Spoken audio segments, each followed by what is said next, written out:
ইরানের উপর যুক্তরাষ্ট্র এবং ইসরায়েলের নিকারজনক হামলা ও দেশটির সর্বোচ্চ নেতা আয়াতুল্লাহ আলী খামিনি সহ শীর্ষ কমান্ডার হত্যার প্রতিবাদে বিক্ষোভ মিছিল করে ঢাকা মহানগরী জামায়াত। বেলা ৩টায় বায়তুল মোকাররমের উত্তর গেট থেকে শুরু হয়ে বিক্ষোভ মিছিলটি শেষ হয় বিজয়নগর মোড়ে। এতে অংশ নেন মহানগরীর নেতাকর্মী সহ কেন্দ্রীয় নেতারা।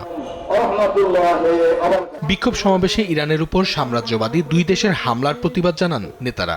বলেন, হামলা বন্ধ না হলে মধ্যপ্রাচ্য সহ পুরো মুসলিম বিশ্বে অস্থিরতা ছড়াবে। ইরানের হত্যাকাণ্ডের পাশাপাশি মধ্যপ্রাচ্যে যে যুদ্ধের দাবানল চলছে, একজন নাগরিক হিসাবে, একজন মুসলিম উম্মার নাগরিক হিসাবে আমরা উদ্বিগ্ন।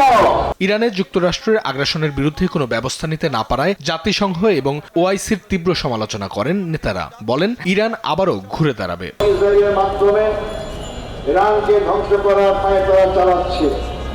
বিপ্লবের পরপরই ৮০-৯০ জন সংসদ সদস্যকে বিল্ডিংয়ে বোমা মেরে হত্যা করা হয়েছে।